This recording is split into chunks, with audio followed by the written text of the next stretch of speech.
사순절입니다. 우리 죄를 회개하고 예수님의 고난과 죽으심 그리고 십자가의 은혜 그리고 그 부활의 영광을 함께 묵상하고 생각하는 절기이죠.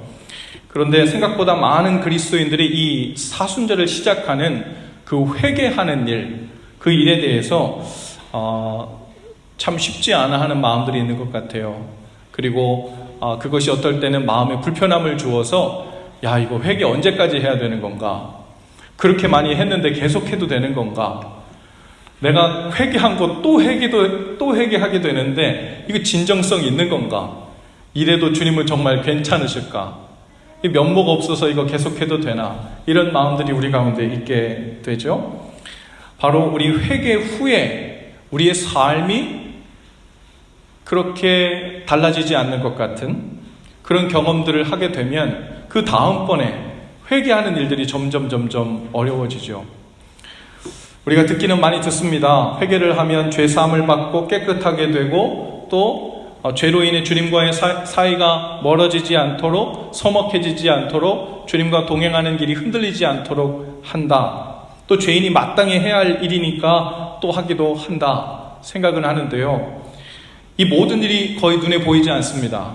그러다 보니까 눈에 보이는 어떤 변화 그리고 내 삶을 변화시키는 어떤 새로움, 그런 것이 보이지 않으면 이 회개 가운데 나아가기가 참 쉽지 않죠. 그래서 우리는 이 회개라는 주제를 가지고 중요하지만 혼란스러워하는 일들이 우리 가운데 종종 있습니다. 사순절에 해야 할 일, 그것을 많은 일들 중에 종합해서 제가 간단하게 여러분께 추천하자면 그 문장을 이렇게 만들어 볼 수 있을 것 같아요. 저를 한번 따라해 보시겠어요? 회개하고 뜻을 정하여 삶을 돌이키는 일. 한 번 더 합시다. 회개하고 뜻을 정하여 삶을 돌이키는 일. 특별히 이번 사순절 기간에 이 일들이 우리 가운데 있게 되기를 바랍니다.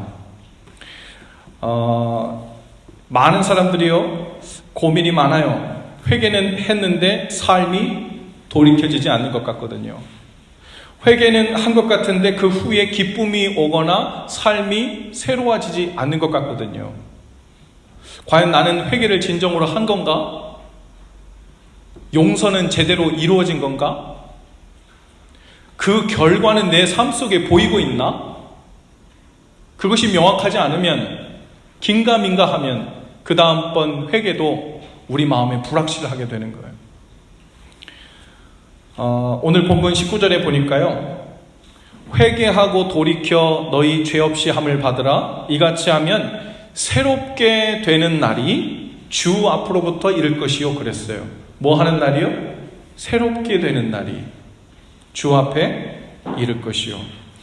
여러분, 여기에 문맥상의 의미는 너희가 만일 죄를 회개하고 죄 사함을 받으면 새롭게 되는 날, 주 앞에서 새롭게 되는 날이란 문맥상으로는 예수님의 재림을 의미하는 거예요. 예수님께서 다시 오시는 그 날에 우리가 완전한 새로움을 입게 된다는 그런 의미거든요. 그런데 이 새로움은 미래형으로 그때만 오는 것이 아니라 죄 사함을 받고 주님 앞에 나가는 즉시로 시작되는 거죠. 현재 일어나고 있는 일이기도 하고 내 죄를 고백하고 깨끗함을 입는 과거의 어느 순간에 시작된 일이기도 합니다. 그래서 고린도후서 5장 17절에 보니까 그런즉 누구든지 그리스도 안에 있으면 새로운 피조물이라.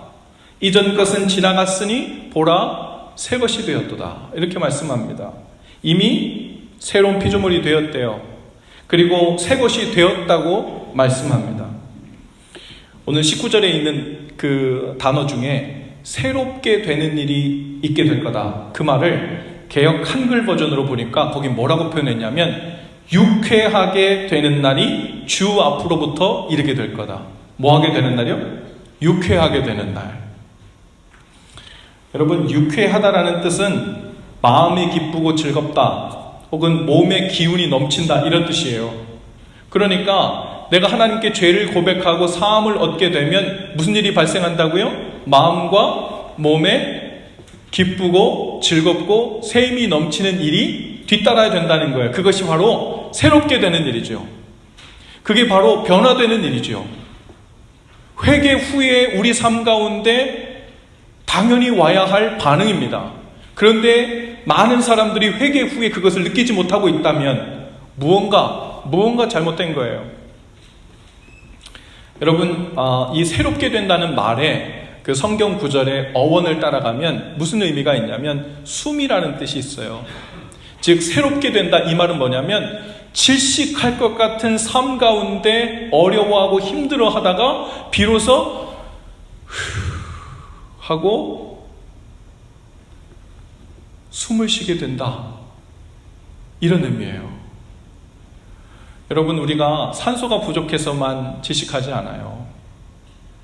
경제적으로 쪼들려서 어려워서만 질식하지 않습니다.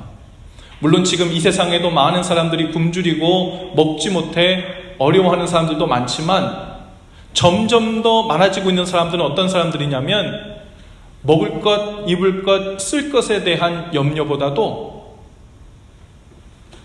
내 삶이 소망이 없고 의미가 없고 가치가 없고 끊임없이 밀려오는 두려움과 불안함과 걱정 때문에 사방이 꽉 막혀서 빛 하나 들어오지 않는 깜깜한 곳에 나 홀로 있는 것 같은, 거기서부터 느끼는 질식, 이 질식함으로 견딜 수 없어 우리 가운데 마음의 병도 생기고 정신적 병도 생기고 우리 삶의 여러 문제들과 관계들이 갈라지는 일들도 끊임없이 일어납니다. 질식할 것 같은 그 삶에 완전 포위되어 사는 거예요. 그런데 주님께서 오늘 우리에게 복음을 전하십니다. 죄를 고백하면 어떻게 해요? 회개하면 깨끗게 되고 죄사함을 받고 어떻게 된다고요? 새로워지는, 그 질식한 삶에서 노임받아 숨을 쉬게 되어지는 그런 일들이 있게 될 것이라고 말씀하는 거예요. 오늘 본문에 회개하고 돌이키면 어떤 일이 벌어지는지 두 가지를 나눠서 얘기하고 있어요. 먼저 죄사함을 받고 죄 없이 함을 받는다, 같은 말이죠. 그리고 그 후에 새롭게 되는 날이 주 앞으로부터 온다라고 이렇게 얘기했어요. 여러분, 어떤 사람들은 가장 힘든 일이 무엇인가 하고 물으면요, 맨날 똑같은 거라고 해요. 맨날 똑같은 거. 사실 이 똑같은 일이 그냥 어떤 일에 관한 문제가 아니라 의미가 없어지는, 가치가 없어지는 삶에 대한 문제죠. 가장 견디기 싫어하는 것이 똑같은 것. 여러분, 어떤 사람들은 물론 변화를 싫어하는 사람들도 있어요. 그래서요, 여러분, 그 똑같은 걸 힘들어하는 사람들 주로 어디서 이렇게 발견하게 되냐면, 이 같은 일을 반복하게 되는 어떤 공장에서 계속 일을 하게 될 때 삶의 힘듦이 찾아옵니다. 단순히 그 단순 노동이 주는 어떤 피곤함 때문에만은 아니고, 똑같은 일을 계속하다 보면 나라는 이 독특하고 특별한 인간성이 점점 상실되는 것 같고, 무의미한 행동을 반복하는 어떤 기계처럼 어떤 일꾼으로 전락하는 것 같은 그런 느낌을 받게 되죠. 그런데 우리가 일터에서 그런 일들을 하게 되면 돈이라도 벌어요. 그렇죠? 돈이라도 벌면 그 돈에 대한 의미 부여가 됩니다. 열심히 일해가지고 가정을 돌보고 사랑하는 사람을 돕고 또 어려운 사람들 함께 돕게 되는, 그러니까 의미 있고 가치 있는 일을 위한 일이 되니까 우리 가운데 그것이 단순히 의미 없어지지는 않아요. 근데 문제는 아무런 대가도 무엇도 없이 반복하는 일이 반복되는 거예요. 보니까 어느 포로 수용소에서요, 포로들을 가장 빨리 절망 가운데 빠뜨리는 일 중에 하나가 바로 이거래요. 포로들로 하여금 하루 종일 자기 키보다 더 깊이 땅을 파게 한답니다. 그리고 반나절 오후까지 계속해서 땅을 판 다음에 뭘 시켜요? 다시 덮게 한답니다. 흙으로. 돈을 주는 것도 아니고 어떤 건물을 짓기 위한 목적도 아니에요. 그냥 맨 땅을 팠다가 맨 땅을 덮게 하는 거예요. 잘 판 사람에게 밥을 더 주는 것도 아니에요. 안 해도 되는데 그냥 하는 거예요.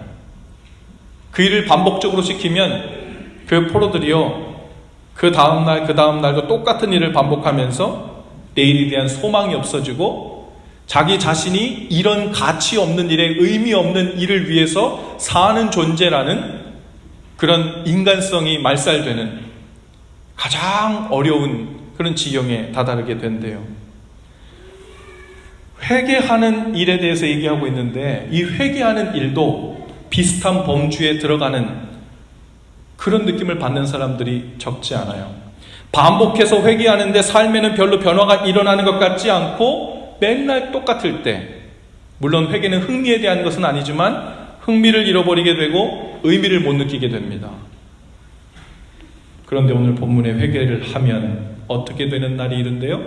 새롭게 되는 날, 유쾌하게 되는 날이 이른다고 했어요. 목사님, 저는 나름대로 회개한다고 하는데 왜 내 삶은 그럼 새로워지지 않을까요? 왜 내 삶은 유쾌해지지 않는 걸까요? 왜 내 삶은 기뻐하는 삶과 자꾸 거리가 생기는 것 같을까요? 무엇이 문제일까요? 여러 이유가 있을 수 있지만 모든 것이 이것에 해당되진 않지만 많은 경우 여기에 해당되는 이유를 말씀드리고 싶습니다.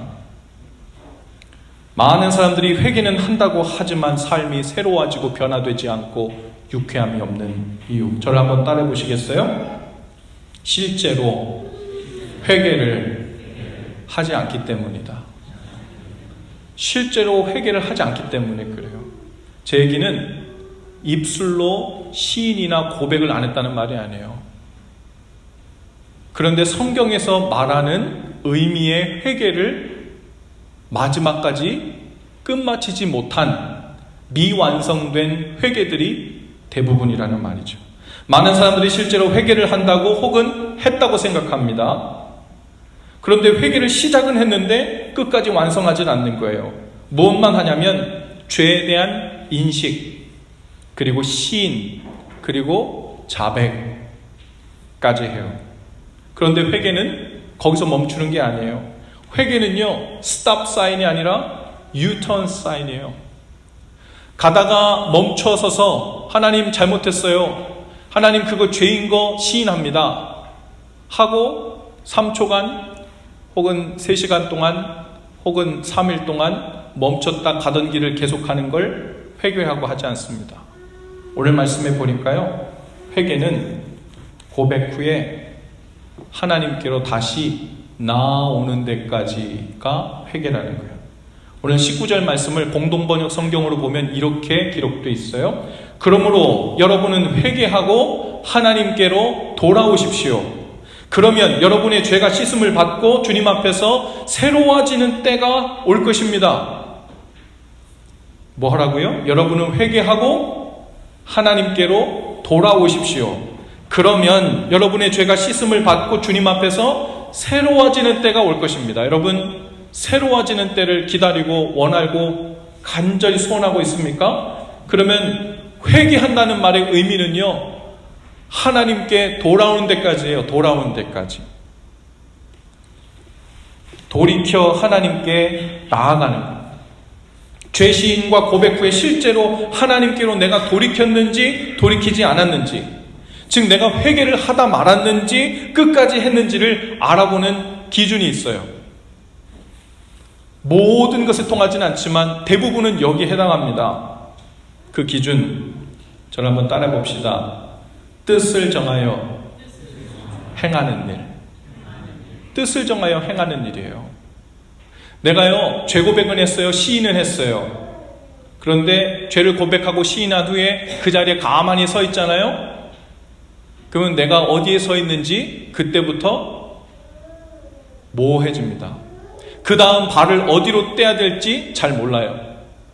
그리고 내가 주님 앞에 최소한 잘못했다고는 했으니까 주님이 불쌍히 여기시겠지. 그 다음부터는 알아서 나에게 새롭게 되는 은혜, 삶이 변하게 되는 은혜를 갖다 붙여주시겠지 하고 생각해요. 그런데 회개는 아직 맞춰지지 않은 거예요. 우리가 하는 액션을 끝마쳐야 하나님께서 그분의 일을 시작하시거든요. 우리가 하는 마지막 액션은 죄 고백 후에 뜻을 정하여 하나님께로 돌이키는 일. 거기까지가 회개의 마침표예요. 이스라엘 백성들은 죄를 범했을 때마다 하나님 앞에 나와서 죄를 시인하고 고백했어요. 그런데 거기서 끝나지 않았습니다. 하나님 앞에서 언약을 새롭게 하고 이제 그 언약을 어떻게 지키며 하나님께로 다시 나아갈 것인지 뜻을 정하여 행하는 데까지 나아갔어요.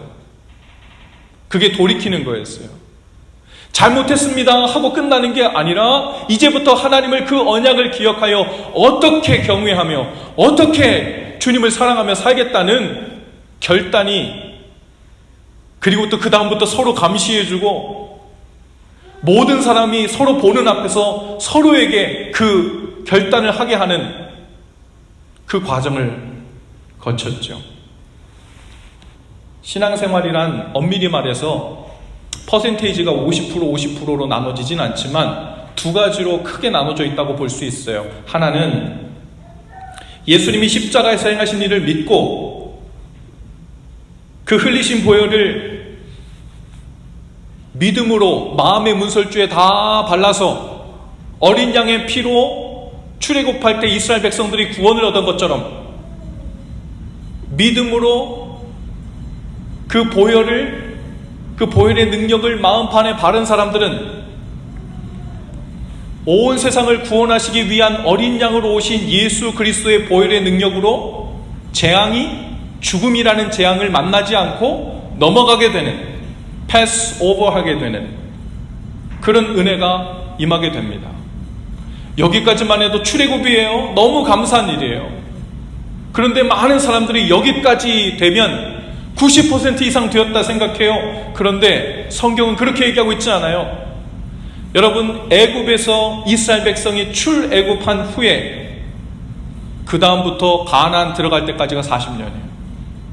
가나안 들어가서는 하나님을 경외하며 사는 삶을 배우고 연습하는 그 삶이 또한 한동안 이어집니다. 구원받은 것은요, 이제 시작이에요.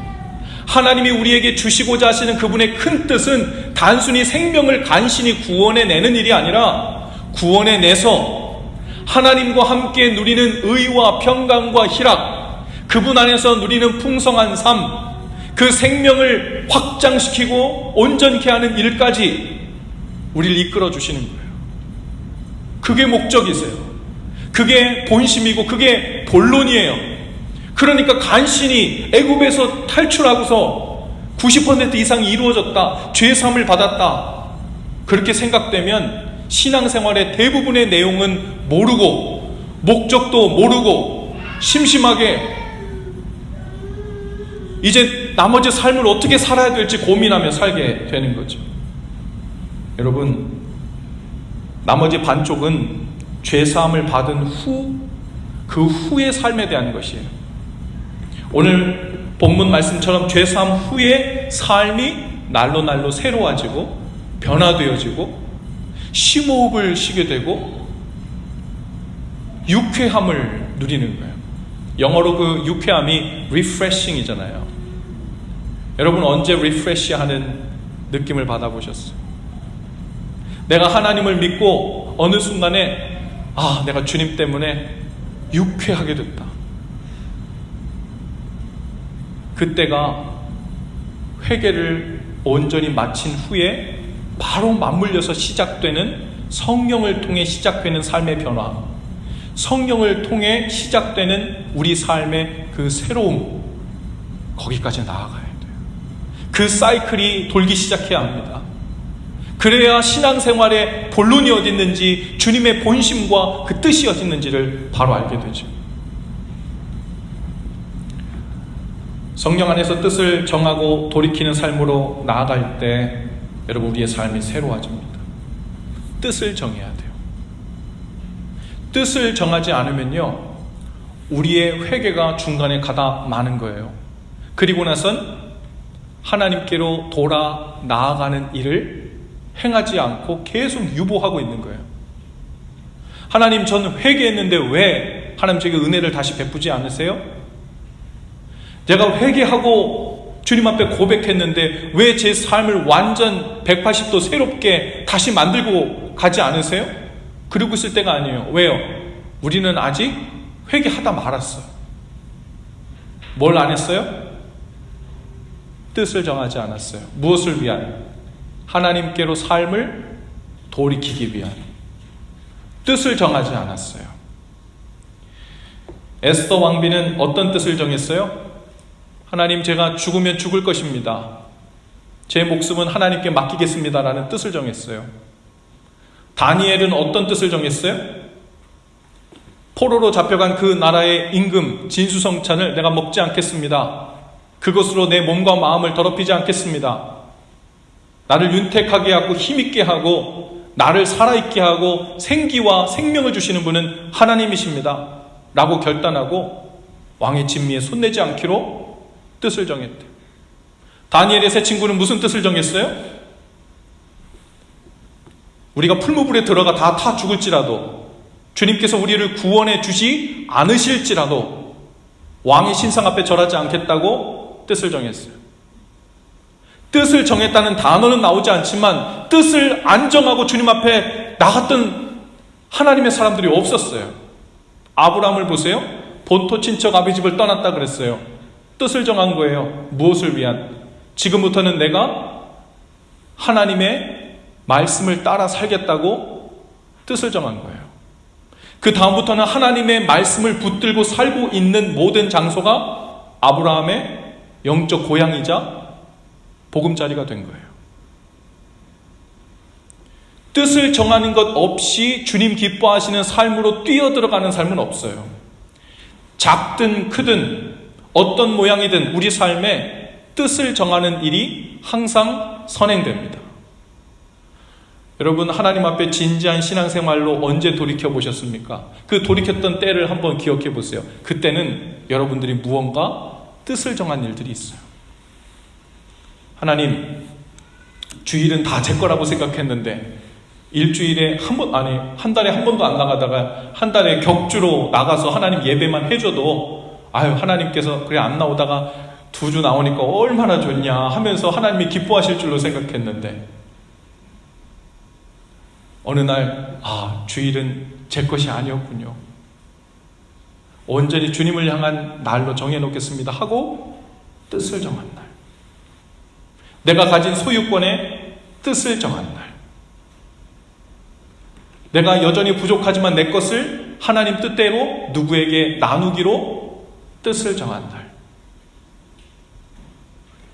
여전히 시험과 어려움이 있지만 그럼에도 불구하고 주의 말씀에 순종하며 살겠다고 뜻을 정한 날, 그 뜻을 정하는 것을 스킵하고는 돌이켜 하나님께로 나갈 수가 없고 회개를 마무리 지을 수가 없어요. 그러면 그 회개의 끝자락에 있는 성령을 통한 새로운 삶으로 변화시키는 삶으로 이어질 수가 없는 거예요. 주님은 우리에게 대단한 능력이나 엄청난 헌신을 이야기하시는 게 아니에요. 네가 있는 자리에서 네가 있는 것을 가지고 나를 사랑하고 경외하기로 뜻을 정했냐, 이거 물으시는 거예요. 여호수아가요, 가나안 땅에 이스라엘 백성들을 딱 데리고 들어갔잖아요. 이제 가나안 땅 들어왔으니까 다 끝난 거 아니에요. 이제 여기서 하나님 주시는 풍요만 누리며 행복하며 살면 될 거 아니에요. 그런데 여호수아가 가나안에 들어오자마자 제일 먼저 한 일이 무엇입니까? 애어른 할 것 없이 다 한자리에 불러 모읍니다. 그리고 여호수아가 백성들에게 뜻을 정하라고 요구합니다. 이미 하나님의 백성들인데, 이미 하나님의 인도하심 따라 여기까지 왔는데 하나님께서 뭐 하래요? 여호수아가 뭐 하래요? 뜻을 정하래요. 그건 여호수아의 말이 아니에요. 하나님께서 여호수아에게 뜻을 정하라고 먼저 얘기하셨고, 여호수아가 이스라엘 백성들을 불러 모아놓고 뜻을 정하고 살기 시작해야 한다고 이야기합니다. 여호수아 24장 15절 말씀이에요. 만일 여호와를 섬기는 것이 너희에게 좋지 않게 보이거든 너희 조상들이 강 저쪽에서 섬기는 신들이든지 또는 너희가 거주하는 땅에 있는 아모리 족속의 신들이든지 너희가 섬길 자를 오늘 택하라. 오직 나와 내 집은 여호와를 섬기겠노라. 할렐루야. 나와 내 집은 여호와를 섬기겠다고 여호수아는 뜻을 정했어요. 그리고 하나님께서 맡겨준 그 사명을 모든 정복하는 전쟁들마다 하나님께서 대신 싸워주시고 주인 되셔서 앞서 행하시는 그 일들이 구체적으로 시작되기 시작합니다. 신앙생활할 때 우리 삶의 문제는 뭔지 알아요? 뜻을 정하지 않은 채 한쪽 발만 대충 걸쳐놓고 하나님 약속하신, 말씀에 약속하신 그것을 나에게 달라고, 산지를 달라고, 이 전쟁에서 승리하게 해달라고, 내가 자녀 아니냐고, 내가 회개하지 않았냐고, 주님께도 돌이키지 않았냐고 계속 얘기하는 거예요. 그런데 주님의 말씀은 회개가 끝나지 않았다. 너 돌이키는 일이 끝나지 않았어. 너 나를 섬기기로 무슨 뜻을 정했어? 그 뜻을 가지고 내 앞에 나오고 있느냐? 이것을 명하시는 겁니다. 여러분, 하나님께서 우리에게 회개하라 명하신 이유는 무엇입니까? 우리를 주리를 튼다 그러죠. 그 고문할 때. 그래서 의자에 묶어놓고 하나님께서 우리의 인생의 주리를 막 틀면서 야, 잘못했다고 말해. 잘못했다고 말해. 시인 안 해? 자백 안 해? 하나님이 우리 입에서 잘못했다는 소리 들으려고 회개하라는 말이 아니라고요. 하나님은 잘못했다, 그거는 시작이에요. 진짜 하나님의 본심은 그 죄의 길에서, 그 사망의 길에서 돌아와. 내 날개 그늘 안에 들어와. 내 안에 거하며 살라는, 생명의 길로 다시 돌아오라는, 그것이 회개의 목적이에요. 여러분, 징계와 처벌을 피하기 위해 회개를 한다면, 여러분, 하나님을 사랑하고 주님을 내 삶의 주인으로 섬기기 위해 회개하는 건 아니잖아요. 그러면 회개는 온전히 이루어지지 않는 거예요. 그 삶이 새롭게 될 리가 없죠. 징계만, 회초리만 피하고 보려는 목적이니까. 이 땅에 사는 동안 잘 있다가 천국에 갈 수 있으면 다행인 삶으로 회개를 의미하고 있다면 우리는 시작하다 말고 있는 거예요. 오늘 우리의 삶에 이들과 같이 목숨을 내걸고 뜻을 정하지는 않더라도 내 뜻을 정하여 하나님 편에 서서 살겠다고, 하나님 기뻐하시는 방법대로 행하며 살겠다고, 하나님이 기뻐하시지 않으시니 차라리 내가 손해를 보겠다고, 어떤 종류의 룰과 기준이든 뜻을 정해야 합니다. 여러분, 이번 사순절 기간에 그것이 개인적으로, 가정적으로 분명히 우리 가운데 성령께서 주시는 음성 가운데 그 뜻을 정하는 일들이 시작되면 좋겠어요. 그거는 주님께로 돌이키는 믿음의 첫걸음이고, 그 믿음을 보시고 홍해를 가르시고 요단강을 가르시는 하나님의 은혜가 있게 될 줄로 믿습니다. 뜻을 정한다는 거 간단합니다. 여러분, 지금까지 내가 해오던 일인데 주님 때문에 하지 않기로 멈추게 되는 일, 혹은 지금까지 내가 안 해오던 일인데 주님께서 하라고 기뻐하신 것 같아 새롭게 시작하게 되는 일, 그것이 무엇인지 생각해 보세요. 그것이 뜻을 정하고 발을 뗀다는 말의 구체적인 의미입니다. 주보를 한번 보시겠어요? 주보 맨 뒤에 보면 목회 칼럼에 그런 의미에서 제가 한번 예를 넣어봤어요. 목회 칼럼 오른쪽에 보면 나는 흙이니 이랬어요. 아, 그렇군요. 나는 하나님 앞에 흙일 뿐이군요. 그것을 내 자신을 바로 알게 되는 게 회개의 출발이에요.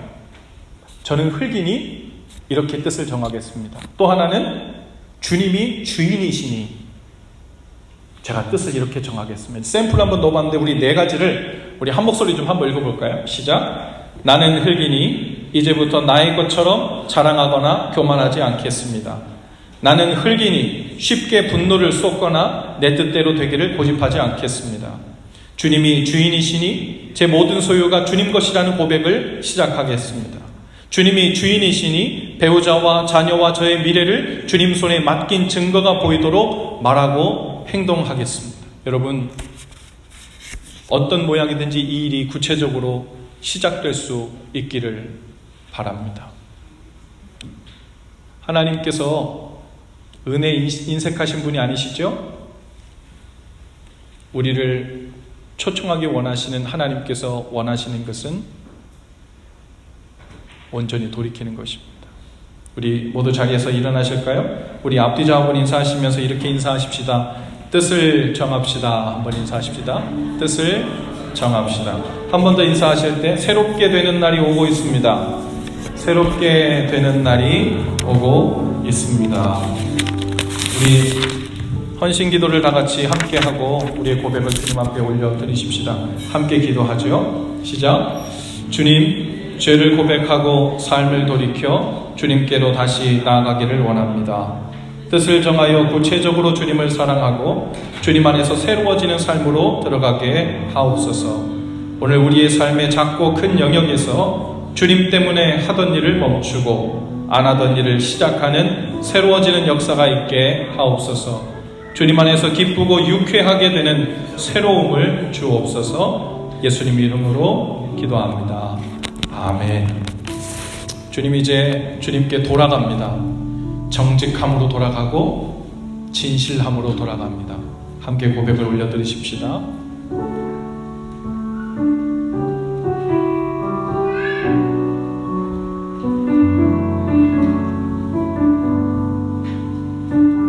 오늘 이것이 우리의 믿음의 고백이 되기를 소원하면서 나 이제 돌아가 나 이제 돌아가 내 삶으로 주를 예배합니다.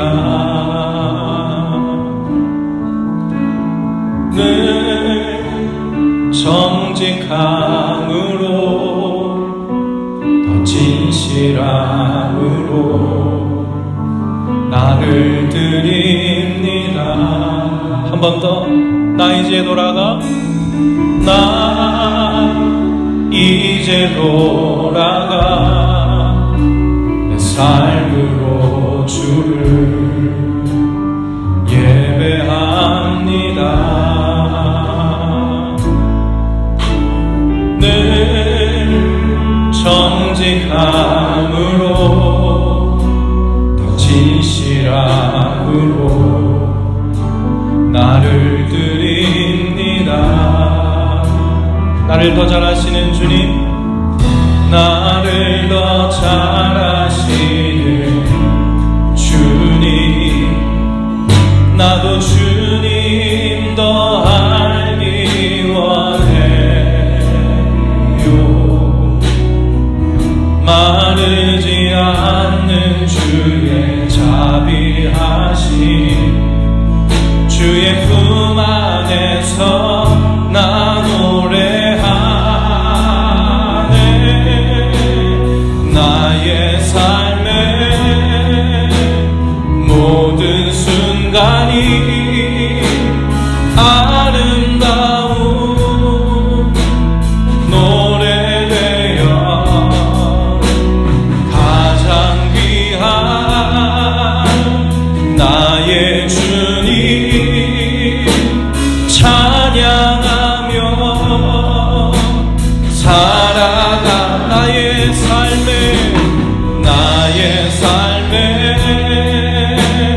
모든 순간이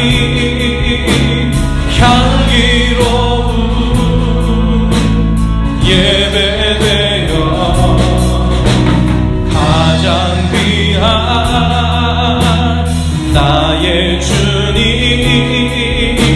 사랑하며 하나님 나의 삶을 이렇게 새롭게 하여 주시옵소서.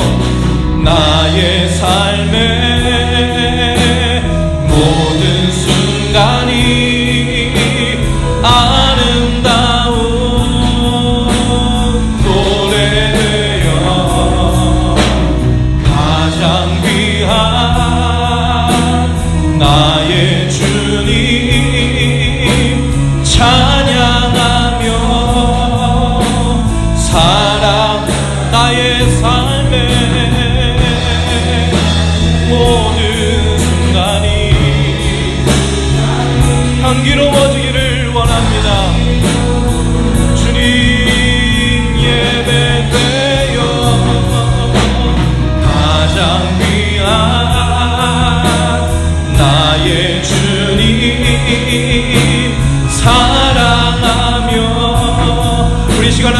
어려워할 때 진정으로 주님께 돌아가길 원한다고 함께 고백하며 나아가십시다. 하나님 감사합니다. 주님 앞에 나가